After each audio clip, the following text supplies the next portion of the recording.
오늘은 에스라 느헤미야 12강, 느헤미야 9장 말씀 함께 나누고 기도하도록 하겠습니다. 예루살렘 성벽 재건 사역이 끝이 나고 유다 백성들이 함께 모여서 하나님 말씀을 듣기 위해 에스라를 청하게 됩니다. 그리고 하나님의 말씀을 들은 후에 하나님 백성들이 자신들의 죄를 깨닫고 슬피 우는 일이 생겨납니다. 근데 이때 에스라가 이날은 거룩한 날이니 울지 말라, 그리고 기뻐하라, 이렇게 명령을 합니다. 그래서 우리가 모여서 하나님의 말씀을 들을 때 성령께서 역사하시면 우리는 그 말씀을 통해서 우리의 죄를 직면하고 우리의 죄를 깨닫게 됩니다. 근데 우리가 죄를 깨닫게 되면 우리가 슬퍼하며 회개하는 그런 일들이 일어납니다. 그런데 중요한 것은 이런 우리의 회개가 결국에는 큰 기쁨으로 이어지게 된다는 것입니다. 하나님이 우리에게 정말로 원하시는 것은 이 참된 회개 후에 오는 참 기쁨을 회복하는 겁니다. 성도가 어려운 상황 속에서도 이 세상을 당당하게 살아갈 수 있는 진짜 힘이 바로 이 기쁨에서 오게 됩니다. 하나님의 말씀을 듣고 이렇게 기쁨을 회복한 유다 공동체가 이제 하나님 말씀대로 초막절을 지키게 됩니다. 어려운 상황 속에서도 이 초막절을 지킬 때에 유다 공동체는 또다시 하나님께서 주시는 놀라운 기쁨을 경험하게 됩니다. 그래서 힘든 상황 속에서도 하나님 말씀에 순종하면 이 세상이 알 수도 없고 또 이 세상이 줄 수도 없는 그런 놀라운 기쁨을 누리게 됩니다. 이 세상은 회개 후에 오는 기쁨으로 하나님 말씀에 순종하며 살아가는 이 하나님의 백성들을 도저히 감당할 수 없습니다. 그래서 오늘 말씀은 유다 공동체가 죄를 자백하고 참회한 후에 언약을 갱신하게 되는 내용입니다. 이 9장 보시면 죄 자복의 내용이 나옵니다. 1절과 2절입니다. 그달 29날에 이스라엘 자손이 다 모여 금식하며 굵은 베옷을 입고 티끌을 무릅쓰며 모든 이방 사람들과 절규하고 서서 자기의 죄와 조상들의 허물을 자복하고, 유대 백성들이 율법에 따라서 일곱째 달 15일부터 일주일 동안 초막절을 지키게 됩니다. 그리고 이제 초막절이 마치는 8일째 되는 날에 24일 날 다시 이 성회로 모이게 됩니다. 그래서 하나님 앞에 회개를 합니다. 유다 백성들이 보면 이제 이방 사람들과 절교하고 라고 나오는데, 이것은 에스라서 9장과 10장에 나왔던 그런 조치와 연결이 됩니다. 이것은 단순하게 육신적으로 이방인들과 이제 결혼하지 않고 교류를 끊어버리는 것을 의미하는 것이라기보다는 유다 공동체의 신앙적인 순결을 강조하는 표현이라고 볼 수 있습니다. 사실상 이방 사람들 중에서도 우상을 버리고 여호와 하나님을 섬기기로 선택한 사람들은 얼마든지 유다 공동체에 포함될 수 있었습니다. 이것은 이제 유다 백성들이 자기의 죄와 조상들의 허물을 자복하고 하는 이 표현에서 더 분명하게 나타납니다. 유다 백성들이 자신들이 하나님 앞에서 온전하게 행하지 못한 것에 대해서 진심으로 이제 회개를 하게 된 겁니다. 여기서 저희가 좀 주목해 봐야 할 것은 이 유다 백성들이 자원하는 마음으로 이 일들을 행하고 있다는 겁니다. 그러니까 보시면 느헤미야서 8장에서도 유다 백성들이 자발적으로 모여서 에스라를 청해서 하나님의 말씀을 듣게 됩니다. 또 초막절을 지킬 때도 이 말씀을 보면 이들이 자발적으로 모여서 스스로 초막절을 지킵니다. 그리고 지금도 자발적으로 모여서 함께 회개 기도를 하게 되는 겁니다. 그래서 하나님 나라의 역사는 언제나 이렇게 자원하는 마음으로 이루어져야 합니다. 사도 바울도 이제 서신서를 보시면 가난한 성도를 돕기 위해서 이제 소아시아 지역의 교회들의 이제 헌금을 거둘 때에 억지로 하지 말고 자원하는 마음으로 드리라, 이렇게 말을 합니다. 이 하나님 나라의 일은 결코 어떤 인간적인 방법이나 강제적인 방법으로 이루어질 수 없습니다. 물론 이 세상의 일들은 돈을 사용해서 하거나 또는 어떤 힘이나 법 같은 것으로 강제로 진행할 수 있습니다. 물론 하나님 나라의 일들도 인간적인 방법으로 하려고 하면 못하는 것은 아닙니다. 그런데 저희가 이제 성경을 보거나 또는 교회사를 쭉 보면 하나님 나라의 일을 세상적인 방법이나 어떤 인간적인 방법으로 억지로 할 때에는 반드시 거기에는 부작용이 생겨나게 됩니다. 그래서 마귀가 자주 사용하는 방법이 하나님의 뜻이라는 명분으로 어떤 인간적이고 세상적인 방법으로, 즉 하나님께서 원하시지 않는 방법까지도 이용해서 이렇게 그 하나님의 어떤 일을 하게 만드는 겁니다. 이것이 굉장히 큰 유혹인데, 그래서 이때 우리가 조심해야 될 것이 이 조급한 마음입니다. 마음이 조급해지면 이게 하나님 방법이 아님에도 인간적인 방법이라도 꼭 사용해서 이걸 해내고 싶은 그런 유혹이 커지기 때문입니다. 하나님의 일은 반드시 하나님이 원하시는 방법대로 해야 됩니다. 그래서 하나님 나라의 일은 그 성령께서 하나님 백성들의 마음을 감동시켜 주심으로 이루어지게 됩니다. 그래서 보통은 하나님께서 말씀을 주실 때에, 하나님 말씀이 하나님 백성들에게 전해질 때에 성령께서 사람들의 마음을 이렇게 감동을 시켜 주십니다. 이때 성령의 감동을 받은 주의 백성들이 자원하는 마음으로 하나님 말씀에 순종할 때에 하나님의 뜻이 온전하게 이루어지고 아름다운 열매가 맺혀지게 됩니다. 지금 느헤미야서에 나오는 하나님 백성들의 모습이 바로 이제 그런 모습을 보여줍니다. 3절 보시면 이날에 나 4분의 1은 그 제자리에 서서 그들이 하나님 여호와의 율법책을 낭독하고 나 4분의 1은 죄를 자복하며 그들의 하나님 여호와께 경배하는데, 지금 보시면 낫의 4분의 1은 말씀 듣고 4분의 1은 자복하며 경배합니다. 그러니까 이 말씀과 회개가 늘 이렇게 함께 가야 됩니다. 바른 회개는 정확한 말씀에 근거해서 내가 하나님 앞에서 무엇을 잘못하고 있었는지를 잘 깨닫고 그것으로부터 돌이켜서 방향을 전환하는 겁니다. 그래서 이 바른 말씀이 없는 회개는 감정에만 치우치고 이렇게 잘못된 방향으로 나아갈 수가 있습니다. 반면에 이 말씀은 반드시 우리를 회개로 인도를 해 주어야 됩니다.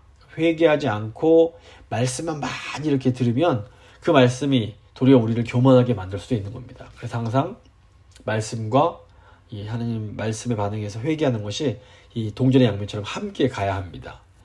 에스라가 말씀을 이제 전할 때에 이 레위 사람들이, 이 유다 백성들이 바른 회개를 할 수 있도록 이 기도를 인도하는 내용이 또 나옵니다. 4절과 5절 보시면 레위 사람 예수아와 바니와 간미엘과 스바냐와 분니와 세레바와 바니와 그나니는 단에 올라서서 큰 소리로 그들의 하나님 여호와께 부르짖고, 또 레위 사람 예수아와 간미엘과 바니와 하삼느야와 세레바와 호디야와 스바냐와 부다히야는 이르기를 너희 무리는 마땅히 일어나 영원부터 영원까지 계신 너희 하나님 여호와를 송축할지어다. 주여, 주의 영화로운 이름을 송축하올 것은 주의 이름이 존귀하여 모든 송축이나 찬양에서 뛰어남이니이다. 이렇게 이제 백성들을 인도를 합니다.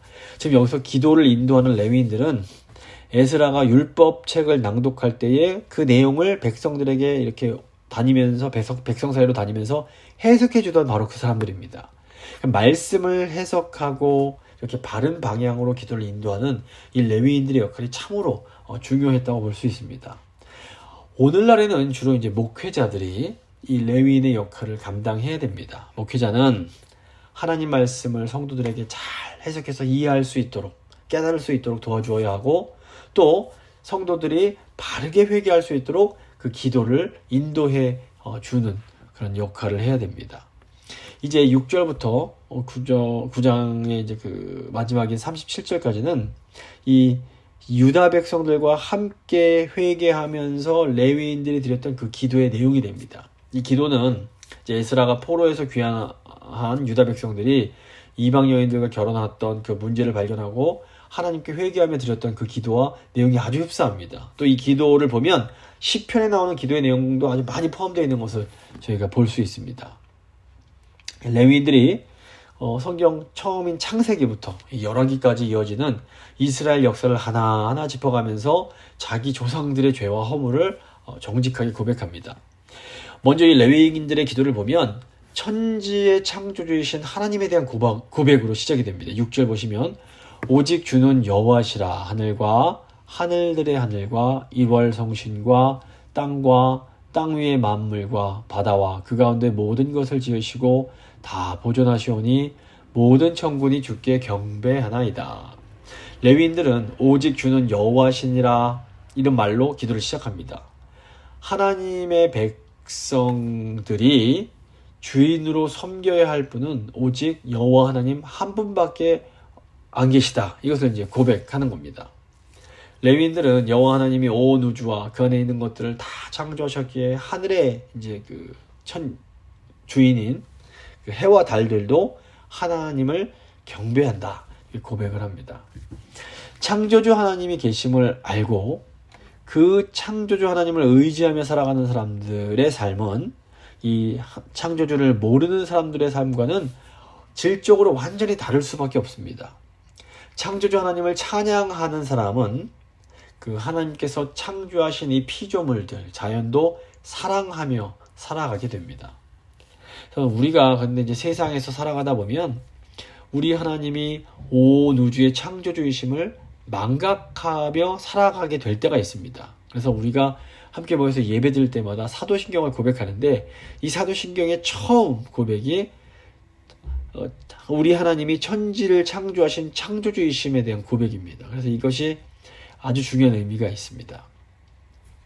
이렇게 창조주 하나님을 고백한 후에 이제 아브라함을 선택하신 그 내용을 고백을 합니다. 7절과 8절을 보시면 주는 하나님 여호와시라 옛적에 아브라함을 택하시고 갈대아 우르에서 인도하여 내시고 아브라함이라는 이름을 주시고 그의 마음이 주 앞에서 충성됨을 보시고 그와 더불어 언약을 세우사 가나안 족속과 헷 족속과 아모리 족속과 브리스 족속과 여부스 족속과 기르가스 족속의 땅을 그의 씨에게 주리라 하시더니 그 말씀대로 이루셨사오매 주는 의로우심이로소이다. 창조주 하나님은 이제 불순종에서 하나님을 떠난 인류를 구원하시기 위해 아브라함을 선택하시고 아브라함을 부르십니다. 하나님께서 아브라함의 그 마음의 충성됨을 보시는데 이제 이것이 그 아브라함의 믿음을 보시고 그것을 의롭게 여기신 그 내용을 의미합니다. 아브라함은 하나님의 뜻 가운데 선택을 받고 부름을 받습니다. 하나님은 그 아브라함의 마음의 신실함, 아브라함의 믿음을 보시고 아브라함과 또 언약을 맺으십니다. 이 아브라함의 언약 안에는 열방을 구원해야 하는 하나님 나라에 대한 그 약속이 포함되어 있었습니다. 그래서 하나님께서 아브라함과 언약 맺으시면서 내가 너의 후손에게 가나안 땅을 주어 그곳에 강한 나라를 세워주겠다 이런 약속을 하십니다. 아브라함에게 허락된 이 약속이 오늘 우리에게 중요한 의미가 있는 것은 이 아브라함의 약속이 예수 그리스도 안에 있는 우리의 약속으로 이제 새롭게 주어졌기 때문입니다. 갈라디아서 3장 29절 보시면 너희가 그리스도의 것이면 곧 아브라함의 자손이요 약속대로 유업을 이을 자니라. 이제는 믿음으로 예수 그리스도를 믿음으로 아브라함의 후손이 된 우리에게 이 하나님의 나라를 세우고 그 하나님의 나라를 통하여 하나님을 떠난 열방을 이렇게 하나님께로 인도해야 할 그런 책임과 사명이 주어진 겁니다. 하나님께서는 아브라함의 시인 예수 그리스도를 통해서 이 위대한 약속을 성취하시고 이제는 성령을 통해 그리스도 안에 있는 우리를 통해 이 약속을 이루어가게 하십니다. 이제 아브라함의 약속 후에 나오는 가장 중요한 사건이 바로 출애굽입니다. 9절 보시면 9절 10절 보시면 주께서 우리 조상들이 애굽에서 고난받는 것을 감찰하시며 홍해에서 그들의 부르짖음을 들으시고 이적과 기사를 베푸사 바로와 그의 모든 신하와 그의 나라 온 백성을 치셨사오니 이는 그들이 우리 조상들에게 교만하게 행함을 아셨음이라. 주께서 오늘과 같이 명예를 얻으셨나이다. 하나님은 아브라함의 자손들이 애굽에서 400년 동안 종살이를 하게 될 것을 미리 알려주십니다.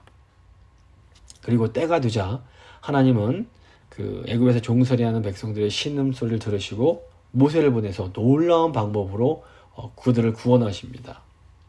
그러니까 하나님 백성들에게 이 400년이란 기간은 분명히 고난의 시간이었습니다. 하지만 하나님께서는 바로 이 시간을 통해서 하나님의 백성들을 만들어 내심으로 하나님의 약속을 이루어 가십니다. 이런 상황이 오늘날에도 마찬가지입니다. 하나님께서 어떤 능력이 없으셔서 가만히 계시는 것이 아닙니다. 비록 우리가 다 알 수는 없지만 하나님은 신비한 방법으로 지금도 하나님의 뜻을 이루어 가고 계십니다. 하나님의 때가 되면 하나님은 우리가 상상할 수 없었던 놀라운 이적과 기사를 베푸시며 우리를 구원하시고 회복시키실 것입니다. 11절 보시면 또 주께서 우리 조상들 앞에서 바다를 갈라지게 하사 그들이 바다 가운데를 육지같이 통과하게 하시고 쫓아오는 자들을 돌을 큰 물에 던짐같이 깊은 물에 던지시고, 이 출애굽 사건의 절정, 클라이막스에 해당하는 것이 바로 홍해 도하 사건입니다. 하나님은 이 홍해를 마른 땅처럼 만드시고 하나님 백성이 그곳을 육지처럼 지나가게 하십니다. 하지만 뒤따라오는 애굽군인들에게는 홍해가 다시 이렇게 바다가 되면서 그들이 이제 죽임을 당하게 됩니다. 그러니까 하나님 백성들에게 이 홍해는 구원의 상징이지만 하나님 백성들을 추적하던 애굽군인들에게 홍해는 죽음과 심판의 상징이 된 겁니다. 예수님께서 다시 오실 때에 하나님은 하나님 백성들을 마치 이렇게 홍해를 건너게 하신 것처럼 아주 놀라운 구원을 경험하게 하실 겁니다. 하지만 이 놀라운 구원의 순간이 하나님을 반대하고 하나님 백성들을 대적했던 사람들에게는 어마어마하게 무서운 심판과 죽음의 순간이 될 것입니다. 요한계시록 보면 이것을 또 아주 분명하게 강조하고 있습니다. 12절 보시면 낮에는 구름 기둥으로 인도하시고 밤에는 불 기둥으로 그들이 행할 길을 그들에게 비추셨사오며, 놀라운 이적으로 하나님의 백성을 구원하신 하나님은 놀라운 방법으로 또 그들의 그 길을 인도해 주십니다. 하나님께서는 지금도 우리를 구원해 주셨을 뿐 아니라 지금도 놀라운 방법으로 우리를 인도해 주고 계십니다. 그래서 우리가 믿음의 눈을 뜨고 보면 하나님께서 지금도 우리를 불기둥과 구름기둥으로 이렇게 인도해 가고 계심을 우리가 볼 수 있습니다. 이제 그 믿음의 눈이 이제 잠기면 하나님이 우리를 인도해 주시지 않는 것 같다 생각할 수 있지만 사실은 지금도 하나님께서 우리를 신실하게 인도해 주고 계십니다. 13절 14절 보시면 또 시내산에 강림하시고 하늘에서부터 그들과 말씀하사 정직한 규례와 진정한 율법과 선한 율례와 계명을 그들에게 주시고 거룩한 안식일을 그들에게 알리시며 주의 종 모세를 통하여 계명과 율례와 율법을 그들에게 명령하시고. 하나님은 출애굽한 이스라엘 백성을 시내산으로 인도하시고 그곳에서 다시 언약을 맺으십니다. 하나님은 이스라엘과 언약 맺으시면서 이스라엘을 제사장 나라가 되고 거룩한 백성이 되게 하겠다 이렇게 말씀하십니다. 하나님 백성 이스라엘의 사명은 제사장 나라가 되어서 하나님을 떠나간 민족들과 나라들을 다시 하나님께로 돌아올 수 있게 만드는 것이었습니다. 바로 이런 의미에서 모세가 시내산에서 이스라엘 대표해서 맺은 그 언약은 하나님께서 아브라함을 부르시고 아브라함과 맺으신 그 언약의 갱신이라고 할 수 있습니다. 그 내용상 똑같은 내용을 가지고 있습니다. 이스라엘이 하나님이 주신 사명을 감당할 수 있도록 이제 하나님께서는 언약 맺은 후에 그들에게 율법과 계명을 주십니다. 하나님이 이스라엘에게 주신 계명의 핵심은 하나님을 사랑하고 이웃을 사랑하는 겁니다. 그러니까 이스라엘이 하나님의 이 율법을 잘 지킬 때 이스라엘은 우상을 섬기는 이방 나라와는 구별된 그런 아주 거룩한 삶을 살아갈 수가 있었습니다. 이스라엘이 하나님을 사랑하며 이웃을 사랑하는 이 거룩한 삶을 살아갈 때에 비로소 이스라엘은 정말 강한 나라가 돼서 이방 나라를 하나님께로 인도하는 이 제사장 나라의 사명을 감당할 수가 있었습니다. 15절부터 17절을 보시면 그들의 굶주림 때문에 그들에게 양식을 주시며 그들의 목마름 때문에 그들에게 반석에서 물을 내시고 또 주께서 옛적에 손을 들어 맹세하시고 주겠다고 하신 땅을 들어가서 차지하라 말씀하셨사오나 그들과 우리 조상들이 교만하고 목을 굳게 하여 주의 명령을 듣지 아니하고 거역하며 주께서 그들 가운데서 행하신 기사를 기억하지 아니하고 목을 굳게 하며 패역하여 스스로 한 우두머리를 세우고 종되었던 땅으로 돌아가고자 하였나이다. 그러나 주께서는 용서하시는 하나님이시라 은혜로우시며 긍휼히 여기시며 더디 노하시며 인자가 풍부하심으로 그들을 버리지 아니하셨나이다. 하나님께서 언약 맺으시고 율법만 주시면서 그거 잘 지켜라 이렇게만 말씀하시는 분이 아니었습니다. 하나님은 이 광야 생활을 하는 이스라엘 백성들을 아주 신실하게 돌봐주십니다. 배고플 때면 만나와 메추라기를 통해서 그들을 먹여주셨고 그들이 목마를 때는 반석에서 물을 주심으로 그들을 마시게 하셨습니다. 이 이스라엘 백성들이 출애굽을 경험하고 또 이런 놀라운 하나님의 인도하심과 돌보심을 받았음에도 이 감사하지 못하고 광야에서 우리 애굽 시절이 더 좋았다 이러면서 불평불만을 일삼고 다시 애굽으로 돌아가려고 합니다. 그런데 놀랍게도 하나님은 이렇게 배은망덕하고 오만한 이스라엘 백성을 버리지 않으십니다. 그런데 이것이 또 끝이 아닙니다.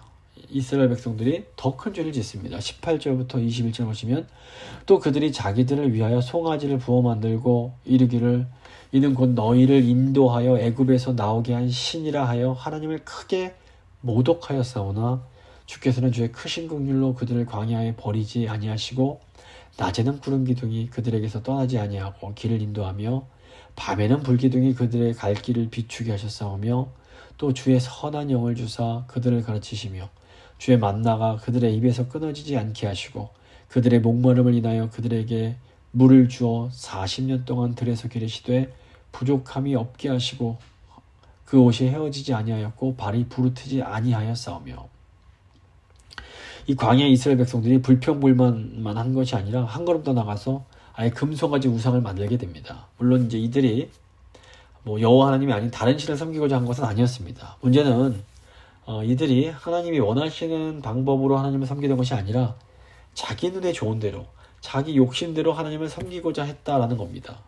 오늘 말씀 보면 이것이 하나님을 크게 모독한 것이었습니다. 이때 하나님께서 너무 화가 나셔서 이들을 버리려고 하십니다. 그런데 이때 중보자 모세가 자기의 생명을 걸고 이 이스라엘 백성들을 위해서 간절히 간구합니다. 이 모세는 자기 생명을 걸고 중보했던 이 모세는 장차 우리를 위해서 중보하실 예수 그리스도의 모형이었습니다. 이 모세의 중보로 인해 하나님께서는 마음을 돌리시고 패역한 이스라엘을 용서해 주십니다. 하지만 이로 인해 출애굽한 1세대들은 약속의 땅에 들어가지 못하고 40년간 광야 생활을 하고 광야에서 죽어야만 했습니다. 그런데 하나님께서는 이 광야를 도는 백성들도 아주 신실하게 돌봐주십니다. 낮에는 구름 기둥으로 이 뜨거운 태양을 막아주시고 밤에는 불기둥으로 그 길을 인도해 주십니다. 그리고 이 선한 영, 여기서는 성령을 의미하는데 성령을 통해서 그들을 가르쳐 주시고 만나와 물을 통해서 그들의 육신을 먹여 주십니다. 보면 여기 아주 놀라운 은혜와 소망이 담겨 있습니다. 지금 레위인들이 자신들의 조상들의 죄를 이제 고백하면서 하나님께 기도를 드리는데 하나님께서는 은혜로 우리를 구원해 주시고 우리의 삶을 신실하게 인도해 주십니다. 근데 우리 삶을 들여다보면 광야의 이스라엘 백성들처럼 이 하나님의 은혜를 받으면서도 그 은혜에 감사하지 못하고 늘 불평하고 교만하게 행했다가 많았음을 우리가 볼 수 있습니다. 또 심지어 우리도 이 금송아지를 만든 이스라엘처럼 하나님을 섬긴다고 하면서도 실제로는 우리 마음대로 우리 뜻대로 하나님을 섬기려고 할 때가 있었습니다. 그런데 놀랍게도 예수 그리스도께서 이런 우리의 중보자가 되어 주셨습니다. 예수님은 십자가를 통해서 우리의 죄를 용서해 주시고 부활 승천하신 후에 우리에게 성령을 보내주시고 또 지금도 아버지의 보좌 우편에서 계속해서 우리를 위해서 기도해 주고 계십니다. 하나님께서는 그리스도 안에서 우리를 받아주시고 우리의 많은 실수와 연약함에도 불구하고 우리를 포기하지 않으시고 우리를 버리지 않으시고 지금까지 우리를 계속 이끌어주고 계십니다. 결국 우리가 이 하나님의 은혜를 생각할 때에 우리의 어떤 의로움이나 우리의 어떤 선함, 우리가 어떤 잘하는 것 때문이 아니라 우리가 지금 이렇게 살아올 수 있고 지금도 이제 살아가게 되는 것은 전적인 하나님의 은혜라는 것을 고백하지 않을 수가 없습니다. 또 이제 하나님께서 때가 되니까 아브라함에게 약속하셨던 그 땅을 주시겠다는 그 약속을 또 성취하십니다. 22절, 23절 보시면 또 나라들과 족속들을 그들에게 각각 나누어 주심에 그들이 시온의 땅 곧 헤스본의 왕의 땅과 바산왕 옥의 땅을 차지하였나이다. 주께서 그들의 자손을 하늘의 별같이 많게 하시고 전에 그들의 열조에게 들어가서 차지하라고 말씀하신 땅으로 인도하여 이르게 하셨으므로 하나님은 아브라함에게 많은 자손과 땅을 주시겠다 이렇게 약속을 하셨습니다. 이제 애굽에서 종살이를 하는 400년 동안 그 많은 자손에 대한 약속이 성취가 되었고 이제 출애굽 후에도 이스라엘 백성들이 많은 잘못을 저질렀지만 결국엔 하나님께서 약속하신 대로 그 가나안 땅으로 들어가게 하십니다. 24절, 25절입니다. 그 자손이 들어가서 땅을 차지하되 주께서 그 땅 가나안 주민들이 그들 앞에 복종하게 하실 때에 가나안 사람들과 그들의 왕들과 본토 여러 족속들을 그들의 손에 넘겨 임으로 행하게 하심에 그들이 견고한 성읍들과 기름진 땅을 점령하고 모든 아름다운 물건이 가득한 집과 파노물과 포도원과 감나무가 허다한 과목을 차지하여 배불리 먹어 살찌고 주의 큰 복을 즐겨 싸우나. 성경을 보시면 하나님은 자신이 하신 약속을 반드시 지키십니다. 지금 하나님 백성은 끊임없이 불순종하고 끊임없이 죄를 짓고 온갖 잘못을 저지르지만 하나님은 당신의 백성을 징계하실지언정 절대로 버리지 않으시고 끝까지 하나님의 약속을 기필코 성취해내십니다. 26절 27절입니다. 그들은 순종하지 아니하고 주를 거역하며 주의 율법을 등지고 주께로 돌아오기를 권면하는 선지자들을 죽여 주를 심히 모독하였나이다. 그러므로 주께서 그들을 대적의 손에 넘기사 그들이 곤고를 당하게 하심에 그들이 환난을 당하여 주께 부르짖을 때 주께서 하늘에서 들으시고 주의 크신 긍휼로 그들에게 구원자들을 주어 그들을 대적의 손에서 구원하셨거늘. 이제 하나님께서는 하나님 백성들을 위해서 말씀을 주십니다. 선지자를 통해서 말씀을 공급해 주십니다. 근데 이스라엘 백성들은 약속의 땅을 차지하고 사사들이 통치하던 때부터 계속해서 하나님 말씀 듣기를 거부합니다. 그러니까 하나님께서 어쩔 수 없이 이웃 나라를 통해서 이스라엘을 치게 하심으로 징계를 하십니다. 이게 또 고난이 찾아오면 하나님 백성들이 힘듭니다. 그러면서 하나님께 부르짖습니다. 그럼 하나님께서 또다시 구원자, 사사를 일으키셔서 이스라엘 백성들에게 구원을 베풀어 주십니다. 문제는 이런 일이 계속해서 너무나 무한히 반복이 되었다라는 것입니다. 28절 보시면 그들이 평강을 얻은 후에 다시 주 앞에서 악을 행함으로 주께서 그들을 원수들의 손에 버려두사 원수들에게 지배를 당하게 하시다가 그들이 돌이켜 주께 부르짖음에 주께서 하늘에서 들으시고 여러 번 주의 긍휼로 건져내시고 다시 주의 율법을 복종하게 하시려고 그들에게 경계하셨으나 그들이 교만하여 사람이 준행하면 그 가운데서 삶을 얻는 주의 계명을 듣지 아니하며 주의 규례를 범하여 고집하는 어깨를 내밀며 목을 굳게 하여 듣지 아니하였나이다. 이 교만하고 이 목이 뻣뻣하고 아주 답답한 이스라엘 백성들의 모습 속에서 우리는 사실 우리의 모습, 바로 나의 모습을 볼 수 있어야 됩니다. 우리가 하나님의 사랑도 알고 은혜도 알고 하나님의 뜻을 알면서도 이 불순종할 때가 너무 많습니다. 또 가족들과 교인들을 용서하고 넉넉한 마음으로 포용하고 안아주어야 함을 잘 압니다. 그런데도 정작 아주 작은 일에 별거 아닌 일에 우리가 화를 내고 용납하지 못하는 그런 모습이 우리 안에 있습니다. 저희가 말씀을 들을 때에는 이제는 정말로 하나님 앞에서 그러지 말아야지 결심을 합니다. 근데 우리가 이렇게 방심을 하고 조그만 마음을 놓고 있으면 아주 작은 일만 일어나도 우리가 그것 때문에 화를 내고 똑같은 일을 계속해서 반복을 하는 겁니다. 그래서 지금 레위인이 고백하는 자기 조상들과 자기들의 죄, 이것이 사실은 바로 우리들의 죄입니다. 근데 너무나 놀라운 것은 우리 하나님께서 이런 우리의 못난 모습, 악한 모습, 나쁜 모습을 참으시고 또 참아주시는 겁니다. 30절 보시면 그러나 주께서 그들을 여러 해 동안 참으시고 또 주의 선지자들을 통하여 주의 영으로 그들을 경계하시되 그들이 듣지 아니함으로 열방 사람들의 손에 넘기시고 또 주의 크신 긍휼로 그들을 아주 멸하지 아니하시며 버리지도 아니하셨사오니 주는 은혜로우시고 불쌍히 여기시는 하나님이시니이다.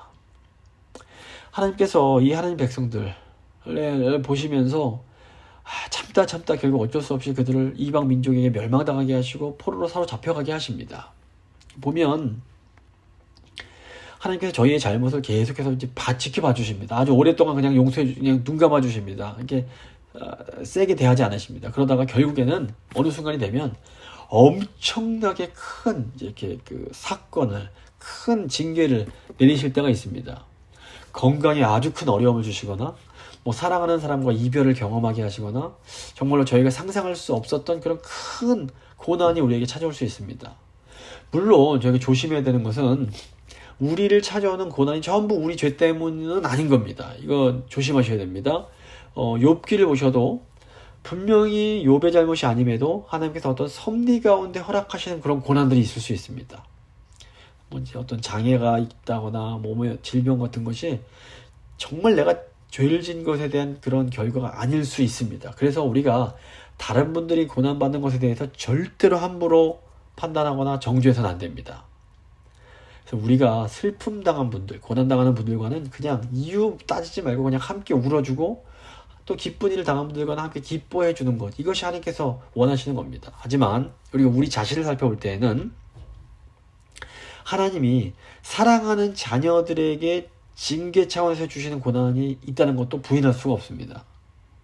그래서 고난은 어떤 사람이 정말로 이거 정말 하나님께 구원받은 하나님의 사람인가를 볼 수 있는 일종의 그 시금석이 될 수도 있습니다. 정말 구원받은 사람은 하나님께서 굉장히 큰 징계를 주실 때 하나님 앞에 납작 엎드립니다. 이게 구원받지 못한 사람은 큰 고난이 오면 하나님을 원망하고 하나님을 떠나가 버립니다. 그런데 정말 구원받은 사람은 하나님 앞에 납작 엎드립니다. 인간이 너무 간사해서 이 고난이 없을 때에는 하나님이 아무리 말씀을 하시고 또 하셔도 그 말씀이 한 귀로 듣고 한 귀로 이렇게 흘러나갑니다. 머리로는 이해가 되는 것 같아도 이 마음 깊숙한 곳에 내려오지 않을 때가 많습니다. 그런데 우리가 정말로 우리 힘으로 감당치 못할 정도의 큰 고난이 딱 찾아오면 이때 하나님 백성들의 마음이 아주 겸손해지게 됩니다. 우리의 심령이 겸손해질 때 나타나는 특징이 무엇인가 하면 하나님 말씀을 경청하고 또 다른 사람들의 말도 경청하게 되는 겁니다. 우리가 다른 사람의 말을 듣기보다 계속해서 내 생각을 주장하고 싶어질 때에는 아직 내 안에 어떤 교만한 마음이 살아있다는 증거라고 보시면 됩니다. 고난의 진짜 유익은 이 고난 중에 우리가 잊어버리고 살았던 하나님의 은혜를 다시 한번 크게 깨닫게 되는 겁니다. 사실 고난받기 전에는 그 상황이 그렇게 힘들지 않아도 하나님께 별로 감사하지 못합니다. 그런데 이제 고난을 받게 되면 상황이 굉장히 힘들어지고 어려웠는데도 도리어 하나님께 감사하는 마음이 더 크게 생기는 것을 볼 수 있습니다. 그래서 고난이 너무 힘들지만 우리에게 또 유익한 부분이 있습니다. 그럼에도 고난은 힘이 듭니다. 어렵습니다. 아픕니다. 그래서 하나님 백성은 이제 고난 가운데 이 하나님을 향한 믿음과 감사를 회복하고 다시 하나님을 향해서 하나님 저에게 긍휼을 베풀어 주십시오 이 기도를 하게 됩니다. 32절 보시면 우리 하나님이여 광대하시고 능하시고 두려우시며 언약과 인자하심을 지키시는 하나님이시여 우리와 우리 왕들과 방백들과 제사장들과 선지자들과 조상들과 우리 모든 백성이 아수르 왕들의 때로부터 오늘까지 당한 이 모든 환난을 이제 작게 여기지 마옵소서. 그러나 우리가 당한 모든 일에는 주는 공의로우시니 우리는 악을 행하였사오나 주께서는 진실하게 행하셨음이니이다. 이 레위인들의 기도가 굉장히 귀합니다.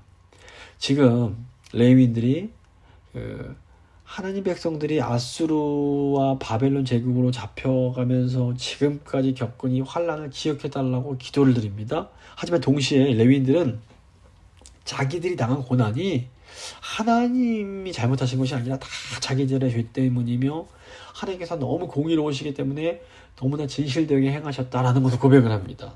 그러니까 하나님이 선하시지만 그러면 저희가 이 당하고 있는 고난을 불쌍히 여겨달라 이렇게 이제 기도를 하고 있는 겁니다.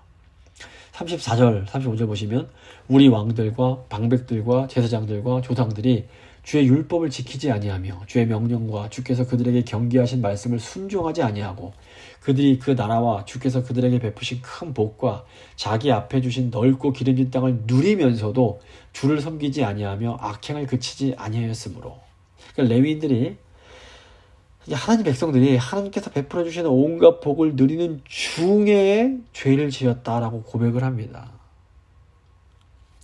저희 상황도 비슷합니다. 하나님께서 분명 복을 베풀어 주시는데도 그거에 감사하기보다는 이렇게 그것을 어떻게 보면 당연하게 여기면서 죄를 짓는 겁니다. 결국 하나님의 은혜로 고향으로 예루살렘으로 돌아오긴 했지만 유다 백성들이 여전히 온전한 자유를 누리지 못하는 상태가 됩니다. 36절, 37절 보시면 우리가 오늘날 종이 되었는데 곧 주께서 우리 조상들에게 주사 그것의 열매를 먹고 그것의 아름다운 소산을 누리게 하신 땅에서 우리가 종이 되었나이다. 우리의 죄로 말미암아 주께서 우리 위에 세우신 이방 왕들이 이 땅에 많은 소산을 얻고 그들이 우리의 몸과 가축을 임의로 관할하오니 우리의 곤란이 심하오며.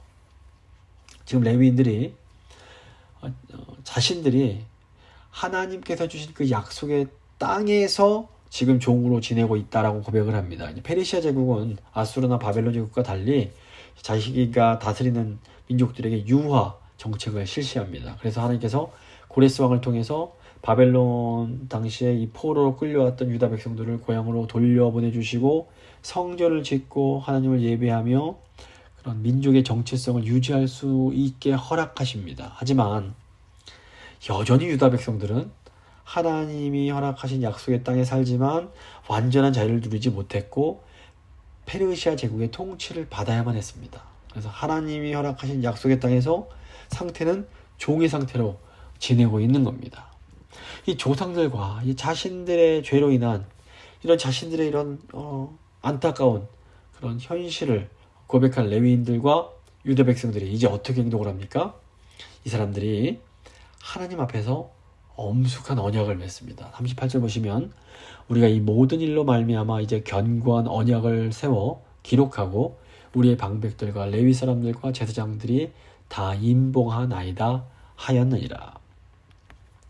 구약에서 언약을 가리키는 대부분의 단어는 이제 베리트란 단어가 사용이 됩니다. 그런데 이제 이 38절을 보시면 이 베리트란 단어가 나오지 않고 이 신실한라는 의미가 강조된 아마나라는 단어가 사용이 되고 있습니다. 유다 백성들이 이 단어를 사용한 것은 자신들이 지금 새롭게 맺는 이 언약을 정말 신실하게 지키겠다라고 다짐하는 그런 의미가 있는 것으로 보입니다. 이렇게 하나님 백성들이 마음을 정해서 하나님 앞에 언약을 세우는 것은 굉장히 중요한 의미가 있습니다. 그런데 이제 말라기서를 보면 안타깝게도 유다 백성들이 이렇게 그들이 참으로 소망하던 이 참된 자유를 얻지 못하고 누리지 못합니다. 이들이 그토록 소망하던 진정한 자유는 예수 그리스도가 오심으로 이제 이루어지게 됩니다. 유다 백성들은 지금 이 하나님 앞에서 이 참된 자유를 누리기 위해서 스스로 언약을 세워서 기록하고 임봉을 합니다. 그런데 예수 그리스도께서 십자가를 통해서 새 언약을 세우시고 성령을 통해서 우리에게 인을 쳐 주십니다. 에베소서 1장 13절에 보시면 그 안에서 너희도 진리의 말씀 곧 너희의 구원의 복음을 듣고 그 안에서 또한 믿어 약속의 성령으로 인치심을 받았으니. 우리가 너무 많은 경우에 우리가 죄가 있고 그러니까 이 구약 백성들처럼 계속해서 같은 죄를 반복하면서 뭐 하나님 은혜도 누리지만 그래도 이렇게 죄의 종처럼 살아갈 수밖에 없는 거 아니야? 이런 생각을 할 때가 너무나 많습니다. 하지만 새 언약 백성인 우리들은 예수 그리스도 안에서 새 언약의 약속인 성령을 받은 자들이란 것을 절대로 잊으면 안 됩니다. 사도 바울도 이것을 분명하게 강조합니다. 에베소서 4장 30절 보시면 하나님의 성령을 근심하게 하지 말라. 그 안에서 너희가 구원의 날까지 인치심을 받았느니라. 우리가 정말로 성령으로 충만할 때에 우리는 이 구약의 하나님 백성들이 할 수 없었던 아주 놀라운 일을 감당할 수 있게 됩니다. 신약의 그 사도행전이나 사도 바울이 행했던 일들을 보면 신약 백성인 우리는 정말 구약 백성들과는 또 상상할 수 없는 놀라운 일을 할 수 있습니다. 하나님께서 성령을 통해서, 성령 받은 교회를 통해서 그 일을 해 나아가십니다. 이것이 새 언약 백성들이 아주 놀라운 특권이라고 할 수 있습니다. 그래서 우리가 성령님의 도우심으로 하나님을 온전히 사랑하고 이웃을 사랑하며 살아갈 때에 우리는 하나님께서 아브라함에게 하셨던 그 약속, 하나님을 떠난 세상 사람들을 구원하는 이 제사장 나라의 사명, 열방의 빛이 되는 사명, 이 복의 근원이 되는 사명을 감당하며 살 수 있습니다. 말씀을 마무리 좀 보도록 하겠습니다. 이제 오늘은 율법을 듣고 초막절을 지킨 유다 공동체가 이스라엘의 과거 역사를 쭉 돌아보면서 자신들과 자신의 조상들의 죄를 자백하고 이렇게 참회한 후에 언약을 갱신하는 내용입니다. 이스라엘의 역사를 보시면 하나님의 백성들은 하나님의 그 복과 은혜를 받으면서도 계속해서 죄를 짓습니다. 근데 우리 하나님께서는 계속해서 하나님 백성들에게 용서의 은혜를 베푸시고 끝까지 자기 백성을 포기하지 않으십니다. 그리고 하나님은 결국 예수 그리스도를 보내셔서 하나님 백성들을 위해서 새 언약을 성취하게 하십니다.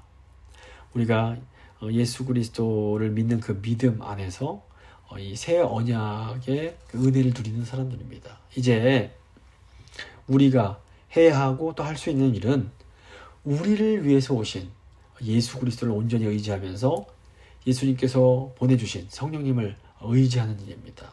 그러면 성령께서 우리를 통해서 정말로 놀라운 그런 이 구원의 역사를 이 세상 가운데 이루어 가실 수 있습니다. 이 시간에 한번 기도하실 때 하나님 저희를 새 언약 백성으로 불러주신 것 감사합니다. 이 구약 이스라엘 백성들의 모습을 보면서 사실 저희 모습을 보는데 저에게는 구약 성도들에게 없었던 그런 놀라운 성령의 은혜가 있습니다. 더 성령님을 의지함으로 구약 성도들이 할 수 없었던 그 놀라운 일을 감당하는, 믿음으로 감당하는 그런 저희 교회가 될 수 있도록 주여 함께해 주십시오. 한번 간절히 기도하도록 하겠습니다.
참 좋으신 하나님 아버지 감사를 드립니다. 레위인들이 고백하는 죄의 고백을 보면서 하나님 백성들의 죄가 얼마나 심각한지를 깨닫고 그와 동시에 죄가 더한 곳에 은혜가 더했다고 했던 그 말씀이 다시 한번 제 마음 가운데 다가옵니다. 하나님의 백성들은 계속해서 죄를 짓지만 하나님은 계속해서 더 큰 은혜로 하나님 백성들을 용서하시고 계속해서 저희를 인도해 주십니다. 그 은혜에 진심으로 감사드립니다. 이 저희가 예수 그리스도 안에서 하나님의 새 언약 백성으로 부름을 받았습니다. 저희가 성령을 받은 새 언약 백성들입니다. 주님, 저희가 늘 예수 그리스도 안에서 성령님을 의지함으로 구약의 성도들이 할 수 없었던 그 그 복의 통로가 되는 그 사명 저희가 잘 감당하며 살 수 있도록 주님 저희와 함께하여 주시옵소서. 저희 소중한 성도님들 한 분 한 분 성령 충만하게 하사 하나님의 뜻을 이루며 나아가는 저희 교회가 될 수 있도록 주여 도와주시옵소서. 감사드리며 귀하신 우리 구주 예수 그리스도의 이름으로 기도드립니다. 아멘.